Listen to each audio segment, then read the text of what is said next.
Queria muito agradecer o convite do Dr. Leonardo Mussi e do Dr. Almir, que confiaram em presidir uma mesa de um assunto que para mim é muito relevante. Como o Dr. Leonardo até já citou, nós temos um grupo heterogêneo, então nem todos estão acostumados a lidar com a área aduaneira. Então eu vou fazer um resumo, procurar ser bastante breve para não cansar os senhores, sobre o nosso problema de interposição fraudulenta para aqueles que não militam muito na área aduaneira. Bem, a interposição é um conceito que a Receita trouxe há alguns anos e foi no intuito de ajudar os controles aduaneiros, em que se descobriu, ou se identificou, que as operações de comércio exterior, via de regra, elas acontecem entre um importador e um exportador. No entanto, na prática, isso não é muito comum. O comum é a gente ter outras pessoas envolvidas nessa operação. Então, na verdade, às vezes eu tenho alguém que deseja uma mercadoria do exterior que contrata uma terceira pessoa para fazer essa operação. Às vezes essa terceira pessoa contrata uma quarta pessoa. Às vezes lá no exterior é contratado um intermediário para fazer entre o real fabricante da mercadoria.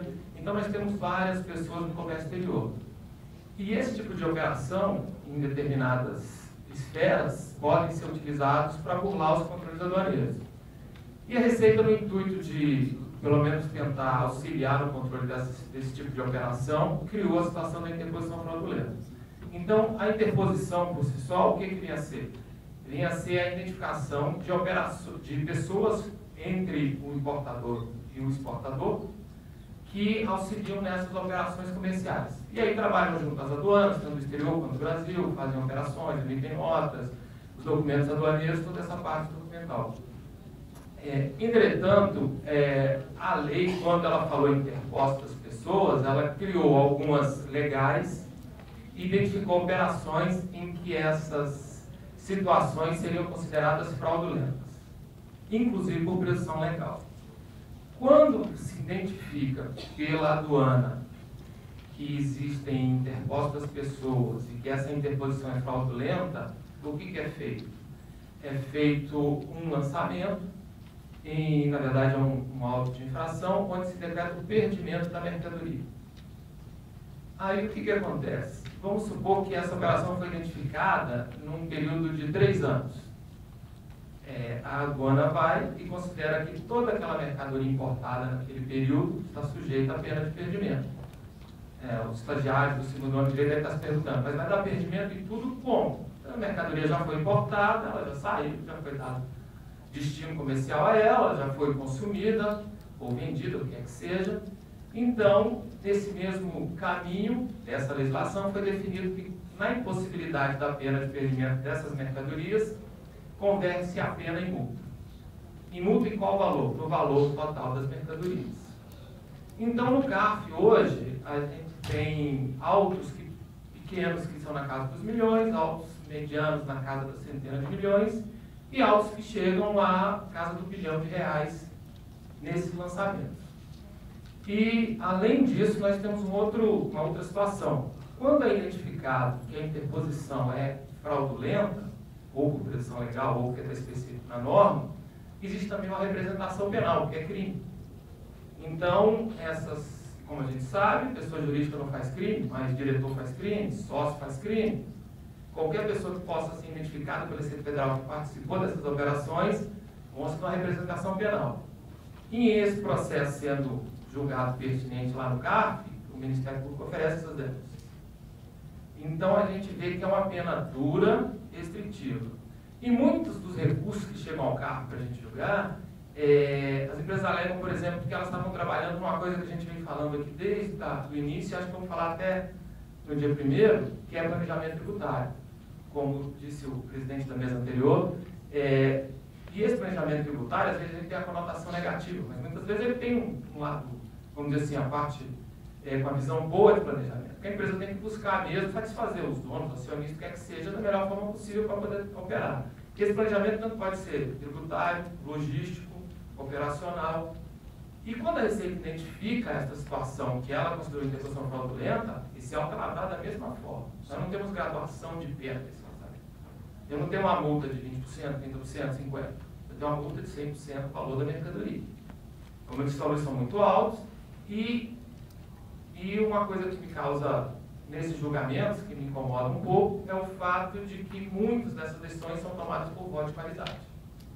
Isso é uma coisa pior ainda, porque você tem situações de autos muito grandes, com representação fiscal para fins penais e com decisões sendo tomadas por voto de qualidade. Por quê? Porque nós temos algum problema com a situação fática, que é essa comprovação da interposição, isso nossos palestrantes vão discutir isso daqui a pouco, e também com aplicações legais, eventualmente, se a legislação que está sendo utilizada é ou não pertinente. Então, nós temos situações de multas muito duras. Mas, de outro lado também, quando eu vou falar, nós temos os controles aduaneiros. Quando eu vou falar de aduana, eu sempre procuro dar um exemplo da nossa casa. Porque, para quem lida muito com a aduana, esse conceito é muito claro. Mas para as pessoas que estão um pouco distantes, não fica tão fácil conhecer isso. Imagine a nossa casa, onde você tem um vizinho do lado da sua casa que gosta muito de você, acha você uma pessoa muito bacana. Sua casa dele é uma casa pequena, não tem muita área, e resolve jogar o lixo dele no seu jardim. Porque você é uma pessoa bacana, ele é seu amigo. Né? Não, eu vou jogar o meu lixo no seu jardim porque fica mais fácil, eu não tenho muito espaço aqui, você tem uma área grande aí, você pode cuidar disso para mim.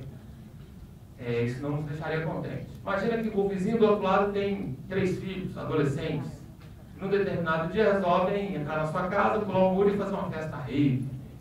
Né? Encher a casa de 60 pessoas, do sábado das 8 da manhã às 8 da manhã no domingo, e cuidar disso tudo.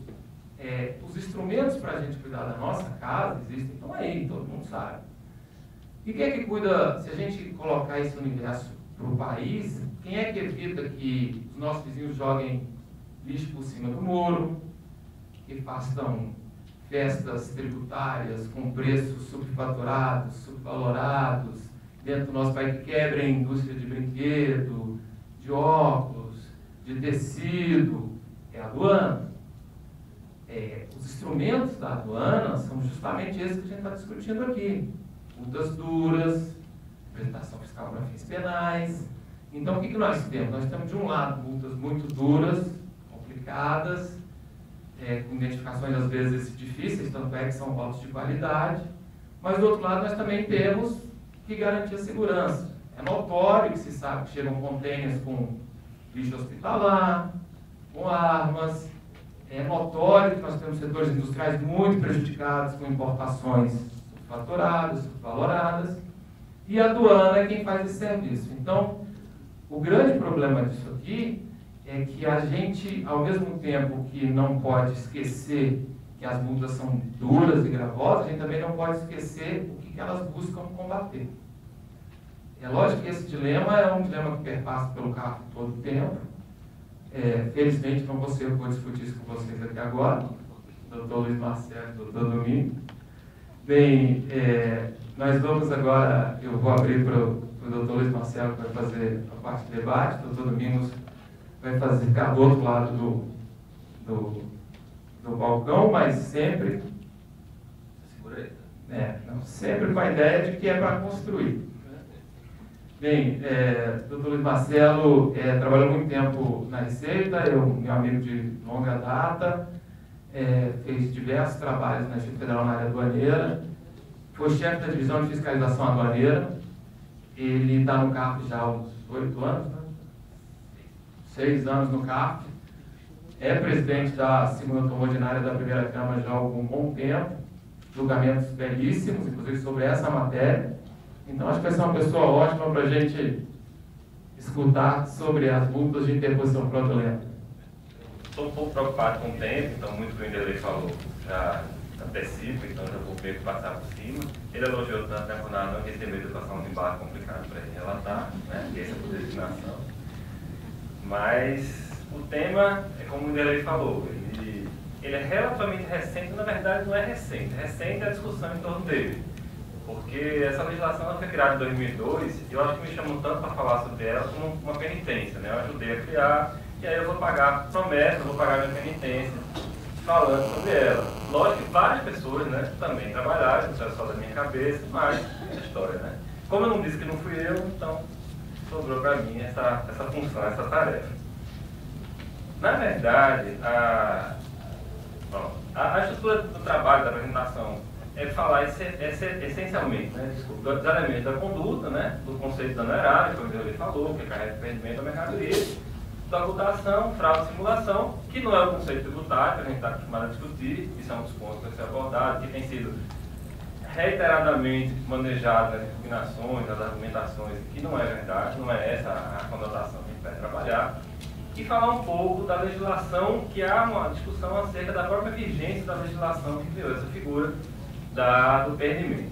O primeiro ponto que a gente tem que pensar é que a gente está falando de uma infração, né? E uma infração decorrente de quê? É obrigação acessória.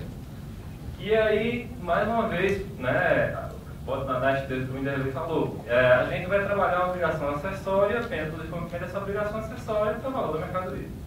Que é uma pena extremamente severa.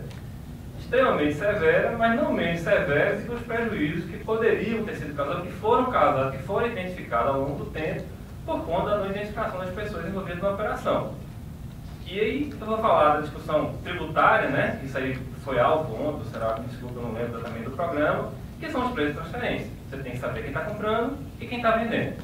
E se você oculta quem está comprando e quem está vendendo, você não consegue exercer o devido controle sobre o preço de transferência. O revés do preço de transferência na área aduaneira, valor aduaneiro, valor de transação, se ele não for influenciar a venda, não for ligado, realizado por pessoas que têm vinculação, e se essa vinculação não influenciar no preço. Fora isso, controle de fluxos capitais e várias outras discussões que estão sendo, vamos dizer assim, várias infrações que estão sendo beneficiadas pela ocultação de quem está cometendo a infração. Então, assim, essencialmente, essa legislação foi criada como meio, né? Isso virou um bordão lá. Como você não tinha condição de prever tudo aquilo que poderia ser implementado por meio da ocultação de quem estava operando, a gente passou a punir a ocultação. Assim, é um paralelo com o porte de arma, com a lavagem de dinheiro, por aí vai, né? É duro, mas foi nesse sentido, não exatamente a mesma conotação penal. A conotação penal é a consequência, que às vezes vem e às vezes não. Mas era essa a intenção. Então, trabalhar em cima do tipo é integrar 3 pontos principais. O primeiro, o dano erário, né? O segundo é a ocultação, que é engraçado que o nome que pegou foi interposição fraudulenta. A gente sempre fala interposição fraudulenta, interposição fraudulenta. Mas interposição fraudulenta é um dos meios de execução. O que você está punindo não é a interposição, é a ocultação. Se você ocultar quem? O sujeito passivo, e aí fala o contribuinte e o responsável, o real vendedor, que não necessariamente é o exportador que figura na TI, o comprador ou o responsável pela operação. Essa última parte ainda não tem regulamentação. Lá vai. Então, a primeira questão que se discute é dano erário. Né? As pessoas chegam lá no CARF e dizem, peraí, qual é o dano erário? Monetariamente, qual foi o dano erário que foi perpetrado nessa operação? O erário, no sentido financeiro do erário. E aí, e de fato, para quem não está acostumado, com o vídeo não está acostumado, né, com essa expressão, acho que a gente aduaneira já está mais acostumado com essa informação, sou estranho, mas não é. O erário aí que está sendo discutido é o erário lato sensu, né? É o bem jurídico tutelado aí, é o Estado, que muitas vezes é o quê? O mecanismo de controle. E aí eu separei alguns jurisprudentes, essa casa é minha, né? Essa é coisa feia. Mas eu tentei localizar outros que falassem especificamente em relação a essa questão, porque a gente vê que foi manejado, na hora de se fazer a emenda, até um pouco o que o Cassius falou, né? Focou-se em determinados aspectos, né? Vamos dizer assim, na parte sangrenta da história, né? da questão de educação fática, mas não se tratou especificamente da, vamos dizer assim, o que significaria o dano erário. E nesse caso aí, nesse ponto aí foi a maioria, tá? Esse voto foi qualidade por outra questão que a gente vai falar lá. Mas nessa questão aí foi maioria, não foi qualidade. Porque ficou, vamos dizer assim, claro que existia, vamos dizer assim, provavelmente um planejamento tributário por trás, até porque houve uma comissão de débito, no meio da fiscalização, etc e tal, mas isso é até interessante, vou até provocar no aqui, porque no livro do professor Alberto Xavier, ele faz uma colocação muito interessante sobre simulação. E ele diz que muitas vezes localizar a simulação, o porquê da simulação, não é para dizer que houve simulação, é para provar que houve simulação. Você encontrou a simulação e descobriu o porquê que aquela simulação foi feita. Então, se havia preço de transferência, se havia, mas assim, imediatamente identificou-se uma discussão relacionada à IPI de saída. Né? Colocavam ela a mais porque esse fornecedor, ele vamos dizer assim, geraria um prejuízo na contabilização do IPI. Seria contabilizado, ele não contabilizava porque ele já não era mais o importador, porque ele era o adquirente. Essa discussão é interessante, ela chegou no STJ há uns meses atrás, foi em final de agosto, essa decisão. E essa decisão foi bem interessante nesse sentido, porque voltando a bater naquele ponto do que seria dano erário e do que não seria dano erário. Vocês estão vendo lá em cima, esse processo discutiu uma fatura falsa na exportação. Nada mais isento, mais imune à corrupção que vocês querem tratar. Tratou de uma exportação, que foi apresentada uma fatura falsa, e o Superior Tribunal de Justiça entendeu que o bem jurídico tutelado aqui, ó, ele diz, o perdimento não pode prescindir de prejuízo. Só que o prejuízo nem sempre é financeiro. Tá? Se o controle ficou prejudicado por conta da introdução de um documento falso, caracterizou-se o prejuízo e haveria motivo para se manter a apreensão de mercadoria. No mesmo sentido, um acordo do TRF da 4, nesse ponto ele tem sido o precursor, né? Provavelmente por conta de algumas fronteiras mais complicadas e tal, algumas operações foram feitas por lá, então, vamos dizer assim, está lançando jurisprudência dessa matéria do TRF da 4. Então, o conceito da multa, aí vamos lá. A gente diz a tipificação, ela é um pouco mais ampla, que fala algumas figuras, do responsável pela operação e por outro. Hoje, o que é que existe regulamentado? O que é que o contribuinte tem que dizer na DI, evidentemente, se houver? Que é um sujeito passivo, isso é evidente, né? O contribuinte, o responsável tributário, se o responsável tributário assumir uma dessas figuras, o adquirente da mercadoria importada por controle ou será encomendando a mercadoria importada por encomenda. Aí você vai ver qual é o sentido dessa distinção, eu também não sei. Mas o problema é que, por conta desses planejamentos tributários, provavelmente, muito mais ligados a ICMS, em determinadas circunstâncias, os contribuintes queriam ter uma nota fiscal de saída.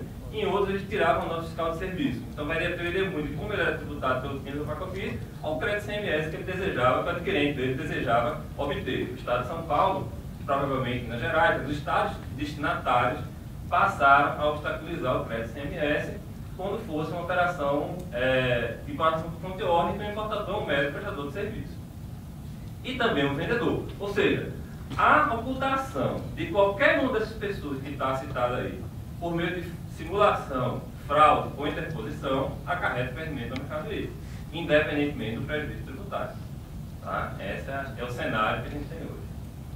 Então, é importante também ele identificar e ele qualificar. Então, hoje, a gente tem a figura do importador por conta própria, que é aquela figura clássica que o Inderlei falou. O importador, o destinatário da mercadoria, ele vai incorporar o estoque dele, ou vai beneficiar, ou vai transformar, ou vai qualquer uma daquelas operações industriais, ou ele vai simplesmente revender. Ele, vamos dizer assim, é responsável pela introdução da mercadoria na economia. A partir dessas discussões em relação ao crédito ou não crédito CMS, foi criada essa figura. E, na verdade, a gente sempre trabalha em três grupos. Mas depois que eu parei para pensar, o adquirente pré-determinado, ou seja, uma pessoa que vai a um importador e diz, importe para mim que eu vou te comprar depois, esse importador também é importador de conta própria. A diferença é que existe um negócio jurídico posterior e que esse negócio jurídico posterior vai implicar a transferência de mercadoria. A gente vai ver depois essa transferência ocorre uma verdadeira tradição de mercadoria, e não mera remessa, e gera crédito CMS. Já tem sido aceito o crédito CMS. E a operação por conta teórica de terceiros. Então é importante você caracterizar que há terceiros envolvidos na sua operação e de que forma esses terceiros intervieram na sua operação. Essa é a regra do jogo. E o que é que vai fazer você distinguir qual é a função de cada um nesse processo? A origem dos recursos e o papel do negócio jurídico de causa da importação. Essencialmente, de que forma ele interagiu no contrato, de que forma ele aportou recursos à operação, e aí você sempre fala em vendedor, você vê que a figura falada é vendedor, então a gente está falando de compra e venda, a gente não está falando de mera comodato ou outras operações, a gente está falando de compra e venda.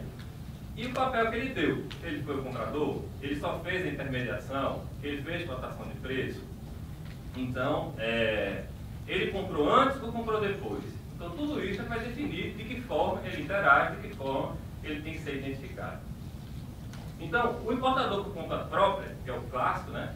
Ele é parte do negócio jurídico que vendia mercadoria na qualidade de comprador e utiliza recurso próprio do financiamento para ele obter, ou seja, o risco é inteiramente dele. Ele que vai, que é o normal, né? Na atividade comercial. Por conta da logística, ele optou por outra modalidade. A importação por encomenda, sim, gente, até dar o crédito. Essa apresentação eu aproveitei muito, até imaginava que cumprimentar ele aqui, porque ele é daqui de Campinas, ele não estava. Então, um colega lá de Campinas, que é o Marco Arco, né? Eu aproveitei muito uma apresentação que ele fez. Esse slide para mim é bem. E tem outros aí que ele foi aproveitando e adaptando, que estão bem didáticos. Então, o fluxo da operação é o seguinte: a importação por encomenda, uma empresa no Brasil, um comandante pré-determinado, contrata a empresa para adquirir mercadoria no exterior. Essa empresa contratada fecha a compra, promove a importação com recurso próprio. Em seguida, dá uma saída de mercadoria. Essa saída de mercadoria não é uma transferência de mercadoria, há de fato uma tradição, e o entrega, ele se acredita e incorpora ao seu estoque. Na importação por conta e ordem é diferente. O adquirente, ou seja, a empresa situada no Brasil, que contratou, vou dar o exemplo da Fundapiano, porque é o exemplo mais clássico, as empresas do Espírito Santo, que atuam essencialmente na operação do comércio exterior. Mas tem várias, né? Atualmente, isso não é só o Espírito Santo, foi quem começou com essa figura de importação por conta e ordem para a empresa do Espírito Santo, a Fundapiano. Por conta do financiamento do banco, essas coisas todas aí que a gente já, quem é do ramo, tem alguma familiaridade.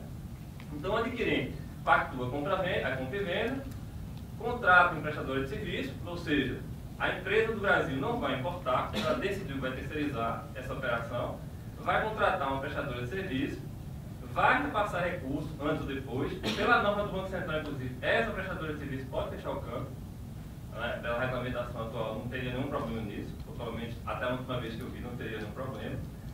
Essa empresa contratada, ela pode atuar como intermediária, ela pode fazer pesquisa, ela pode fazer várias situações, e ela vai emitir uma nota fiscal de saída de um bem terceiro. Na verdade, não é uma nota fiscal de saída, é uma nota fiscal de transferência. Vai apurar PIS e COFINS sobre o valor do serviço que ela prestar. Tá? Talvez tenha sido essa a grande demanda, né, que fez surgir, vamos dizer assim, a regulamentação da importação por conta e ordem da medida provisória de 2158. A importação por encomenda foi depois, foi em 2026, 11.281, não é isso? Criou a importação por encomenda. E aí você vai dizer, não, então na verdade eu era importador por conta e ordem e omiti. Né? Omiti que existia uma determinada figura, me apresentei como operador, como importador por conta própria, omiti a minha participação e por conta disso eu não ocultei por meio de simulação, né? ou pela interposição de uma peça que teoricamente não teria sido parte, diz que fez uma parte na operação que não fez. Bom, a jurisprudência do CARF é que sim, nesse caso aí houve sim a simulação, né? Houve sim, materializou-se a conduta que acarretaria apenas perdimento. Nesse caso aqui é unânime, né? É bom que tem pessoas de dificuldade como aqui na sala, não vou dizer o nome, vou dizer a primeira letra, Gilberto, né? Mas dá um laço no pescoço da pessoa, né? Mas então é óbvio, gente, que não dá para dissociar isso da matéria fática. Se tem uma situação, é claro que eu sei que os contribuintes discutem segurança, eu sei que tem tudo isso, mas é evidente, né, que toda a interpretação ela vai ser influenciada pela situação prática que foi apontada. Né? Eu, de fato, não parei para ver a discussão fática em torno, só discutir a tese. Então, a tese é ocultar o real importador, dizendo que foi por operação por conta e ordem, quando não foi. Ou era uma operação por conta e ordem e você disse que era por conta própria. Implica aplicação de penalidade, implica aplicação de penalidade. Pelo menos segundo a jurisprudência do caso atual. Igualmente, a jurisprudência, né, o TRF da quarta, mais uma vez, vai ser o mais citado, o trabalho todo, porque de fato ele entendeu que você deixou de exercer determinado controle, até porque existe um trabalho prévio, né, que ficou conhecido como radar, que na verdade não é um radar, é um procedimento de habilitação. Radar é o sistema que você inclui, né, mas foi o nome que pegou. Assim como interposição pegou, radar foi o que pegou.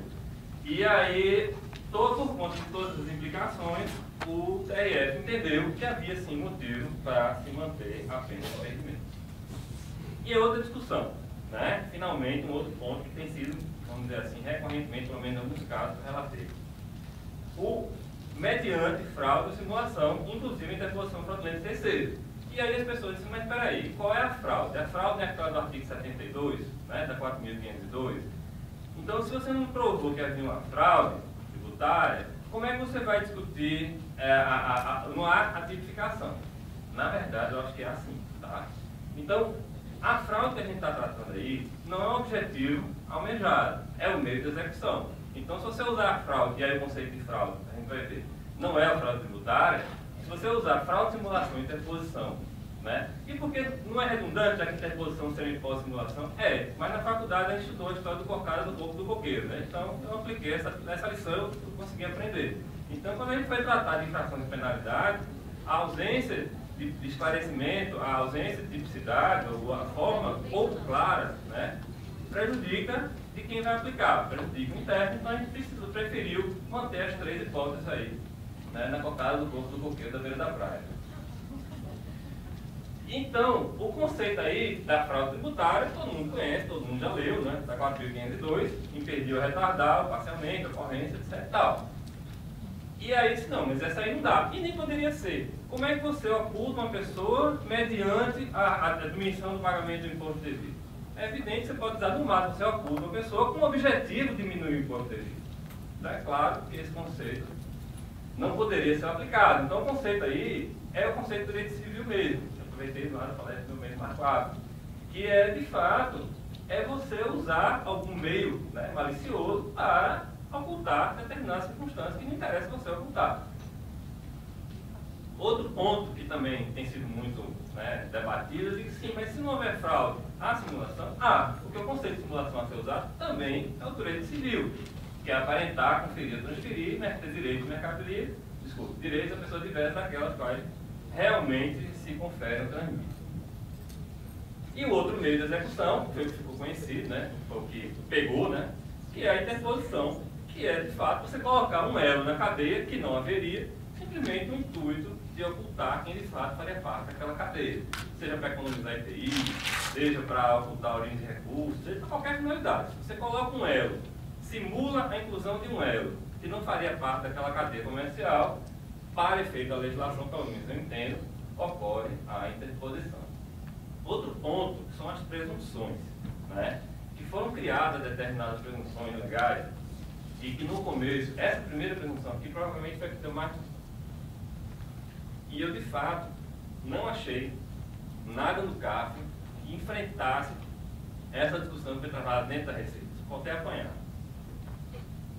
Bom, então, qual era a alegação reiterada? Não, eu não comprovei a origem do recurso, porque a origem do recurso é só negada. Não é que eu sou interposto, não é que eu sou nada disso. É que eu só neguei. Se eu não sou neguei, eu não posso confessar. Se eu não posso confessar, eu não posso comprovar a origem. Tudo bem, é uma decisão que você vai ter que tomar. Existe uma presunção que você tem que, vamos dizer assim, uma presunção relativa, evidentemente, e essa presunção relativa você vai ter que lidar de alguma forma. Né? Simples, já. Então, tá. E aí, essa presunção é a de operação de comércio exterior realizada mediante a utilização de recurso terceiro, que se presume por conta de ordem desse. Mais uma vez, focaram na origem do recurso, né? Se eu não me engano, é Casablanca, você, por favor, me corrija. Então, Xexê Lafame, né? Eu não sei se é Casablanca. Eu sei que é algum filme famoso lá, que você queria saber onde é que estava o problema. Xexê Lafame, siga a mulher, que você sabe onde vai encontrar. Eu não acho não, estou exatamente o contrário. Mas no caso aqui, o Xexê é o Larjan, né? Procura o dinheiro, ou tente rastrear o dinheiro, que você vai tentar descobrir onde é que a infração vai estar. Esse acordo do doutor Assus está aqui na sala, né? Deixa eu ver se ela está falando. Foi unânime, né? Relatoria do doutor Assus, resgatei lá de 2007. E, mesma coisa, entendendo que havendo uma presunção de não comprovação da origem do recurso, por meio uma presunção de interposição por meio da não comprovação da origem do recurso, caberia aplicar a pena de perdimento no caso convertido em multa do valor aduaneiro. Esse aqui também é da minha turma, né? Não foi maioria, maioria, não foi qualidade, agora não lembro. Maioria, foi da grande final. E esse foi um dos Rosários, falando também dessa presunção do terceiro, né? Não, mas então não foi uma ocultação, foi o dinheiro de terceiro que foi antecipado, e você poderia dizer que não é a caso da ocultação do importador por conta e ordem. É uma cadeia de raciocínio. Se você presume que ele é importador por conta e ordem, porque antecipou o recurso, e ele não prestou informação em relação a isso, aplicar-se-ia a presunção e o perdimento, a multa, no caso, seria aplicado. Essa é uma decisão do TRF da quinta, foi o único que eu encontrei, vamos dizer assim, tratando especificamente dessa discussão, se era sonegação ou era interposição. E foi a desembargadora Margarida Santarelli, né, que vocês militam lá, mas ela tem uma postura bastante sensível, ou seja, são meios, não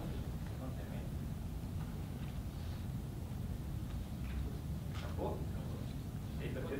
5 minutos, por favor, só para eu terminar essa discussão, porque assim, para não parecer, até porque como eu fui vencido, vai parecer que eu passei rápido para poder fazer minha tese.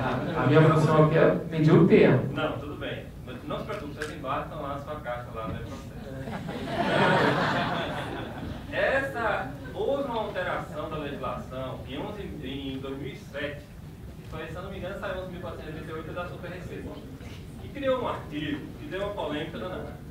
O que havia nessa época? À época, existia uma legislação, um IN 200, né, que falava que a pessoa jurídica que você dê seu nome, inclusive disponibilização de documentos, esse tipo que você está aí do vínculo de cobertamento, ela é deficiente de fato. Em sendo deficiente de fato, você teria que dar inaptidão no CNPJ dela. E eu não posso falar o nome das pessoas que tiveram a proposta de inaptidão no CNPJ apresentada. Né? De fato, é complicado. É uma mácula na imagem da Receita. E aí, em 2007, na MP do Bem, o relator, se não me engano, se é o relator, incluiu esse artigo. Não. Se você, vamos dizer assim, insere o nome, você está sujeito a uma multa de R$5.000, 10% ou R$5.000. E aí, toda a discussão então, está derrogado aquele artigo lá, que aplica a multa de 100%. O problema, e aí tem jurisprudência razoável, ainda muito cambaleante, porque não tem nada na Câmara Superior. Já tem divergência para subir, mas não tem nada na Câmara Superior. É o seguinte, eles colocaram essa ressalva do artigo 1º. Primeiro você lê a exposição de motivos, e você lê essa ressalva do artigo 1º, fica claro que o objeto de aplicação aqui, que é o artigo 81 da Lei 9.430, é o quê? É o que fala da endereçamento de fato. Então, pelo menos para mim ficou claro, e então, para mim, instalou-se que seria do direito penal um concurso formal.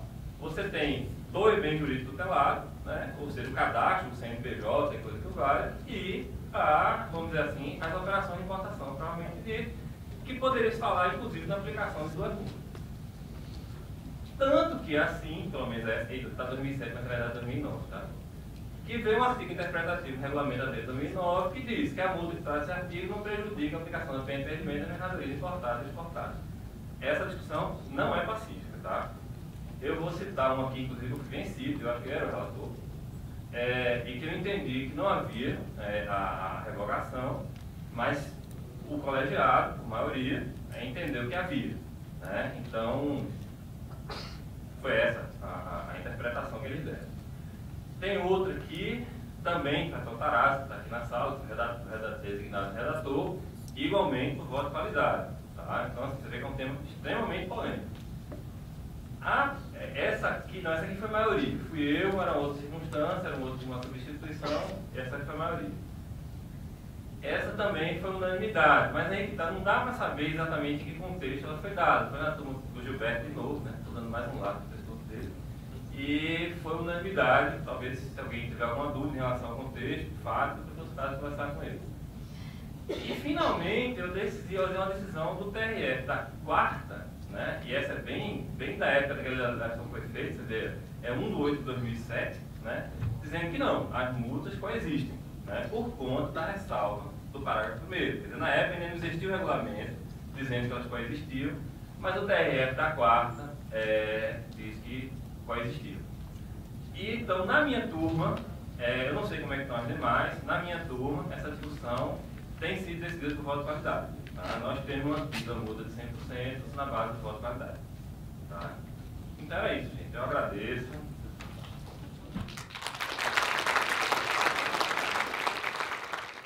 Agradecer pelo novamente convite. Há um ano eu estava discutindo com o Dr. Luiz Marcelo a questão da denúncia espontânea na multa aduaneira. Né? Só que agora é o contrário. Eu vim debater e o senhor veio fazer exposição. Belíssima exposição, por sinal. O assunto é tormentoso e eu tenho uma divergência um pouco filosófica em relação ao que colocou o meu colega, não do ponto de vista das soluções dadas nos julgamentos,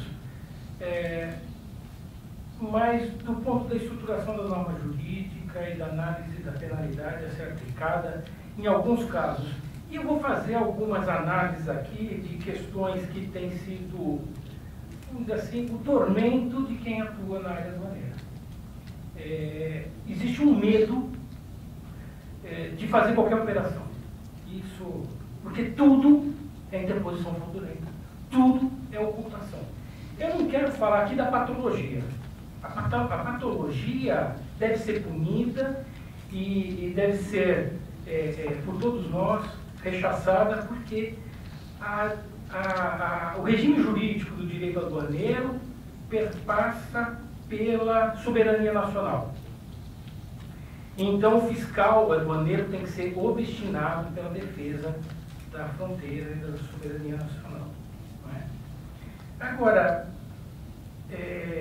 nessa defesa, na defesa do comércio nacional, da soberania nacional, o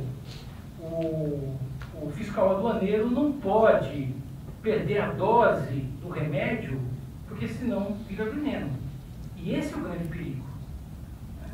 A gente tem aqui o tipo penal, considera-se dano ou erário às infrações relativas a mercadorias estrangeiras nacionais, na importação e exportação, na hipótese de ocultação do sujeito. Do sujeito passivo, do real vendedor, comprador ou responsável pela operação, mediante fraude ou simulação. Portanto, é pressuposto da ocultação a existência de fraude ou simulação. E por conta disso, desculpa, mas não é obrigação acessória. Não é o erro da declaração de importação, de que faltou o nome do real importador, que configura a ocultação. Porque eu preciso ter prova da fraude e da simulação. Porque qualquer fraude ou simulação no âmbito penal pressupõe dolo específico. Então eu preciso comprovar a intenção do agente de, através da ocultação, lesar o fisco, lesar o erário. Mais do que o fisco, lesar o erário. E o erário é alguma coisa muito mais do que o fisco. E nisso a gente concorda plenamente, porque tanto na questão da fiscalização, como na questão do acompanhamento de regimes especiais voltados à exportação, a postura do fiscal tributário é diferente da postura do fiscal aduaneiro. Por exemplo, numa apreciação de drawback, e aqui o Dr. Barbieri é mestre no assunto, já tivemos a oportunidade de debater no seminário lá do CAF, né? A postura do fiscal aduaneiro no drawback é verificar se houve o implemento das divisas. E muitas vezes algumas questões burocráticas devem ser sopesadas. Eu tenho plena consciência disso, de que não é feito a ferro e fogo a fiscalização do drawback, como deve ser feita na interposição fraudulenta. E aqui as provas são os meios de fazer a acusação. Sem a prova, um mero indício, um indício aqui, sem comprovação ali, sem substrato em outros documentos, não é possível fazer acusação tão grave que a pena é confisco. Nós não temos proibição de confisco no ordenamento jurídico. Nós temos pena de confisco. Nós não podemos ter tributo com intuito de confisco. Mas penalidade, uma penalidade como a de 100% da perda da mercadoria, é confiscatória. Então, para uma acusação tão grave, não basta que haja um erro de obrigação acessória. Tem que ter a prova da fraude e da ocultação, a intenção do agente de fazê-lo. Eu vou trabalhar aqui com alguns exemplos práticos, porque eu constantemente sou procurado por instituições de classe, associações de classe e a FEComércio, para falar um pouco sobre isso, sobre esse temor que os importadores estão vivendo em relação às acusações de interposição fraudulenta, porque, no mais das vezes, a fiscalização constrói uma interposição fraudulenta a partir da intenção do fiscal e não da intenção do agente. Então, de uma interpretação extremamente subjetiva da fiscalização, ela acaba imputando a interposição. E como falava o Tião, que é o mestre de obra, ele fala assim: doutor, na prática a teoria é diferente. E aí a gente vem com uma teoria bonita, mas na prática, como é que isso está se processando? Como é que é o procedimento? Então, vamos dizer aqui, eu vou usar um exemplo de duas indústrias, porque eu não vou cair nessa discussão em relação à quebra da cadeia do IPI. Né? Também não quero discutir aqui se é interposição fraudulenta, se a ocultação está favorecendo o transfer price, a valoração aduaneira. Eu não vou querer discutir isso, porque esses casos são patologias. Não quero discutir patologia, eu quero discutir qual é o âmbito da interpretação subjetiva que está autorizada a fiscalização na aplicação de grave acusação de ocultação. Então vamos considerar aqui duas indústrias, A e B, sendo que A é uma produtora de um produto final, o doutor falou ali tecido, brinquedo, vamos dizer que seja qualquer um desses setores, e B é sua parceira comercial. B é indústria que produz insumos que são utilizados por A. A não tem expertise, não tem expertise comercial e industrial para a industrialização daquele produto. E solicita a B que industrialize aquele produto. A não quer saber se aquilo está sendo industrializado no Brasil, lá fora, em qualquer lugar. Ele quer o produto que ele estava requerendo. Ele nem sabe, inclusive, quem é o fornecedor da indústria. Nem sabe se a indústria é feita internamente ou se é por terceiro. Porque B não quer revelar o seu fornecedor para não perder o segredo comercial. Não é? Vocês já ouviram pamonha de Piracicaba? Eu vou confessar a vocês que a pamonha de Piracicaba é feita no braço. Mas ninguém conta onde é, porque senão o cara perde a freguesia. O pessoal faz no braço porque paga metade do preço. Então, por que eu vou revelar para o meu cliente o meu fornecedor? Nunca farei isso, porque eu estaria matando o meu próprio negócio. Então, colocar o meu cliente na declaração de importação, jamais. Então, eu vou ao exterior, busco a mercadoria que esse meu cliente necessita, faço a importação, entrego e recebo. Prática comercial. Desde que mundo é mundo, o comércio funciona assim. Os romanos já faziam isso antes de Cristo. Ou seja, por conta de uma obrigação acessória, sob o elemento de que isso é um dano erário, eu não posso coibir as pessoas de exercer sua prática comercial de forma regular. Eu esqueci de um detalhe. Às vezes, essa venda de B para A ocorre depois de realizar a encomenda.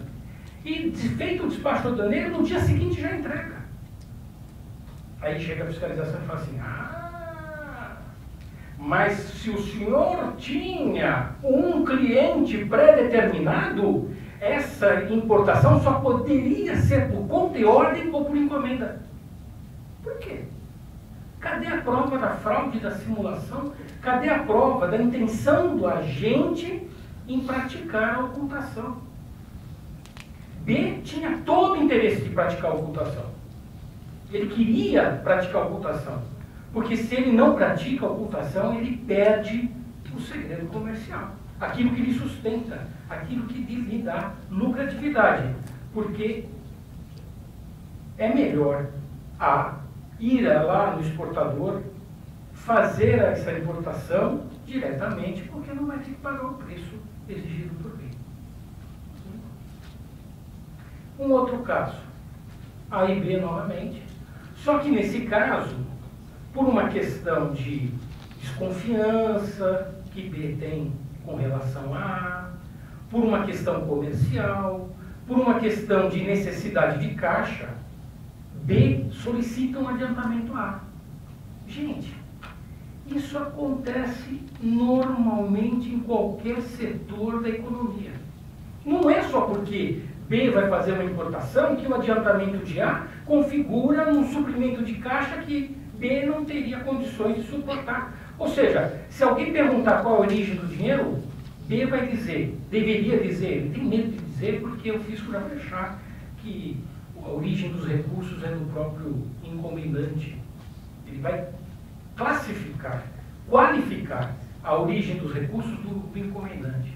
Mas às vezes ele está fazendo essa operação até para poder atender um outro cliente. Ele pega o adiantamento para suprir uma fatura, para poder então fazer uma nova importação, para depois suprir a encomenda de A. Mas essa indústria B pega esse dinheiro e faz a importação.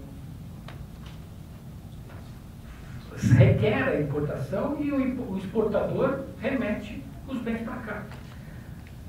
Até é possível que B tenha algum tratamento, algum processo industrial daqueles que estão no artigo 4º do RIP, transformação, acondicionamento, reacondicionamento, beneficiamento, montagem, algum processo produtivo antes de entregar o bem para B, o bem para A.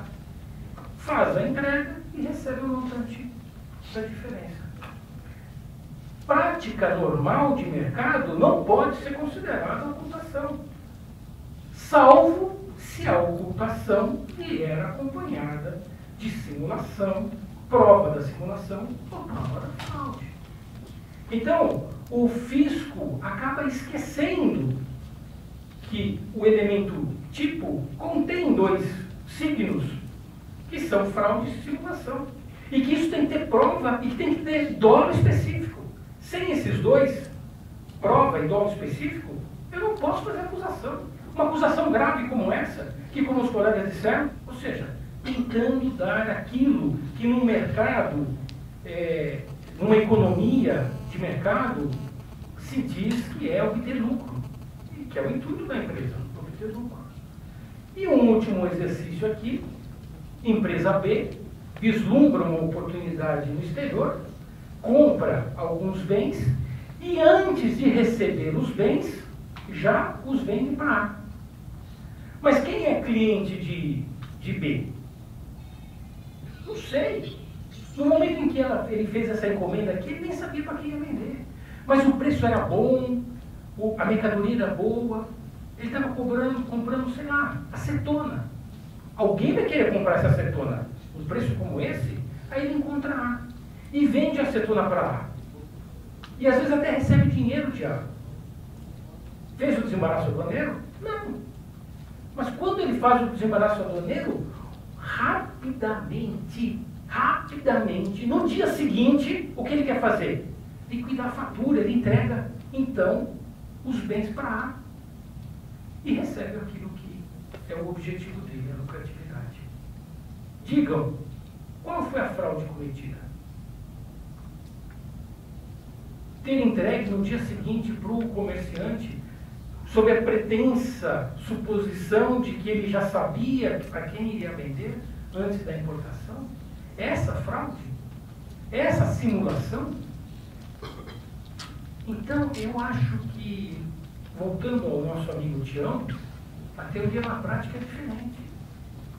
Porque o sujeito que está incumbido da função de proteger o erário, da função de proteger a fronteira, ele parte da sua presunção de que alguma coisa está errada para depois procurar as provas. Ele não vai para as provas para dela fazer emergir a prova, a tese de que houve uma interposição fraudulenta. Ele já vai dizendo, aqui tem interposição, eu vou provar. Mas não é assim. Ou como eu li no auto de infração, eu não sei por que a empresa fez isso, mas isso é ocultação. Pô, se ele não sabe por que a empresa fez isso, cadê o dólar? Cadê o dólar? Cadê a fraude? Cadê a simulação? Se nem a fiscalização sabe por que a empresa fez aquilo, onde está a fraude e a simulação? Então, o que eu vejo é que, na prática, nós temos duas patologias. Nós temos uma patologia que deve ser que deve ser punida, que é a patologia de utilização do instrumento da ocultação para benefícios escusos, ou seja, escapar de forma irregular de uma valoração, de um transfer price, evidente. Essa a gente tem que curar, essa não podemos deixar porque é a defesa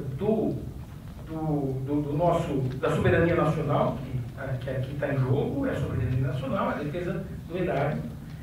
Mas temos uma outra patologia que a gente tem que curar rapidamente antes que todas as pessoas fiquem temerosas de fazer alguma importação. Ou seja, desculpe, mas há algum despreparo do fisco no enfrentamento da questão da ocultação. Muito obrigado. Bem, agora nós temos uma réplica do Dr. Marcelo, que ele vai fazer alguns comentários. Eu vi até anotando aqui alguns deles, então vamos ouvir o Dr. Luiz Marcelo. Na verdade, é lógico que a gente vai ficar aqui dizendo, não, mediante significa uma coisa, evidente, que não é essa a observação que eu queria falar. Eu acho que a exceção tem que ser tratada como exceção, como o Domingo falou muito bem, a patologia tem que ser tratada como patologia, né? Qualquer dos dois lados que se discuta. Eu só queria fazer um esclarecimento, né? Só para deixar claro o tipo, né, da infração, não sei se vocês lembram, mas o dolo, ou a fraude, ou a simulação, está bem claro que é mediante. Tá? Aí a gente vai ter que fazer uma interpretação muito, assim, lógico que eu entendi a conotação, a carga da penalidade, tudo isso. Mas o que está escrito na norma é mediante. Mas, evidentemente, isso, questão de interpretação, é isso que a gente está fazendo aqui. O que está escrito na norma é mediante dolo, fraudes ou simulação. Mediante. Mediante, não é com fim de não. É mediante, é meio de execução. Mas não é com fim. Indica como que é o com fim. Então, com fim, mediante dolo. Como é que você esconde uma pessoa sonegando imposto? Como é que chega nessa informação? Não, mas você não esconde ninguém praticando sonegação. Você esconde alguém. Então a simulação é feita para esconder alguém. Você não esconde reduzindo a base de cálculo. Você esconde para reduzir a base de cálculo. É isso que está escrito na norma. Não. Veja, assim, pelo menos me desculpe se eu estiver errado. O que foi abordado, pelo menos o que foi apresentado, é que do jeito que estava escrito na norma, quando eu falei o mediante, dolo, fraude e simulação, foi interpretado como sinônimo de com fim de dolo, fraude e simulação. Porque teria que haver dolo, fraude e simulação tributários. Não, de forma nenhuma. O regime tributário é um, o regime aduaneiro é outro. Não, mas vamos lá. Nós estamos falando que regime aduaneiro, não tem tributo aqui. Não tem tributo. O que tenho que provar é que a simulação, ou que a ocultação ocorreu por intermédio de fraude ou por simulação. Mas simulação, se você coloca uma pessoa na cadeia que aparenta transmitir aquilo que não transmitiu, isso não é simulação, não? Sim, você tem que provar. Você tem que provar. Ou seja, o que eu quero dizer é que o fato de você ter entregue no dia seguinte à da importação não é signo de evidência, é sinônimo de patologia. Não, senhores, só um pouquinho. Não, é porque as duas ponderações são muito relevantes e podem ajudar a resolver um monte de problema, mas a gente tem que ouvir as duas, porque se falar ao mesmo tempo a gente não ouve nenhuma nem outra. Então, vamos ter aqui o Dr. Luiz Marcelo e termina aí eu passo a palavra do Dr. Luiz. Não, só para deixar claro, o importante, quando eu falei da obrigação acessória, não foi assim, você errou o preenchimento da DI, você vai tomar perdimento da carga, não. Não é isso, por favor. Né? Você preencheu a DI com uma fatura que dizia que comprou uma mercadoria e quem não comprou. Essa fatura é ideologicamente falsa. Você apresentou um elemento documental que reflete uma operação que não é a realidade. Aí você vai dizer, tem erro na interpretação? É evidente que tem. É a situação de dizer, não, você deu saída um dia depois, meia hora depois, 10 minutos depois, isso é uma patologia, assim como qualquer outra.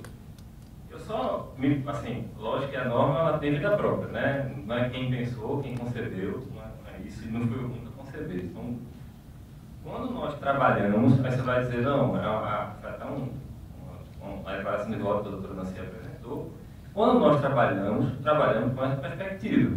Né? O dolo, a fraude ou a simulação não eram objetivos, eram meios. Então, se você mostra que houve simulação por conta de você apresentar um contrato normal quando você tem um contrato de gaveta, por exemplo, ou qualquer outro meio, ou simplesmente você não mostrou de onde veio o dinheiro, não, mas eu trabalhei com antecipação de recursos. Tudo bem, você vai explicar como é que você trabalhou com antecipação de recursos, porque a não comprovação da origem e da disponibilidade. Essa é a tipificação da presunção, é a não comprovação da origem ou da disponibilidade. Se ele comprovou a origem e a disponibilidade, não me parece que implícito. Mas era muito mais nesse sentido, muito mais nesse esclarecimento, não é para bater boca. Não. O que eu quero dizer, parafraseando aqui meu professor Paulo Nosso Carvalho, o que eu quero dizer para vocês hoje é o seguinte: existe no mercado, dentro da aduana, daqueles que atuam no âmbito aduaneiro, um temor exacerbado em relação às fiscalizações da Receita Federal no que concerne aos pedidos de documentos que que poderiam levar a uma conclusão de dano erário por ocultação. Por quê? O que eu escuto, e aqui fora do gabinete, vamos dizer assim, na rua, é que a fiscalização, para tudo, imputa a fraude, a simulação. Ou seja, repito, o fato de desembaraçar no dia 10 e entregar a mercadoria no dia 11 é indício fortíssimo de ocultação. E é até fundamento para determinar a ocultação. E é essa questão que eu chamei o Tião para me ajudar, que a teoria é bela, mas na prática o que a gente tem visto é que a fiscalização tem sido extremamente rigorosa e até excedendo aquilo que se conceitua como fraude ou simulação. Fraude ou simulação. A pergunta da plateia?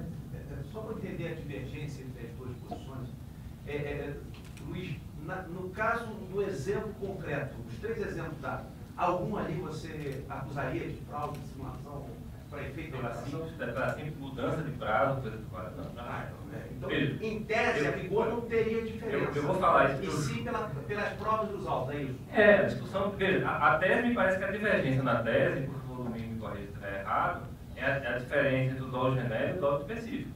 Para mim, eu entendo que o dolo genérico, ou seja, a intenção de ocultar, é suficiente. Ainda que você não demonstre o dolo específico. Entendeu? Essa é a grande divergência, me parece, aqui teórica, entre a minha posição e do domingo. Não sei, eu estou talvez... Não sei. No caso, então todos os 3 seriam uma ocultação. Não. Veja, olha, mais uma vez, por favor, não estou querendo gerar uma polêmica, não. Mas eu nunca joguei um processo no CAF em que se restasse, vamos dizer assim, uma acusação de interposição somente baseada nisso. Pode ser que tenha uma série de coisas. Mas eu nunca joguei um processo no CAF nesse sentido. Pode haver? Claro que pode haver. E é isso mesmo, todo mundo tem medo do Leviatã. É verdade, nem todo mundo tem medo do Leviatã. O Leviatã, uma multa de 100%, é mais assustador ainda.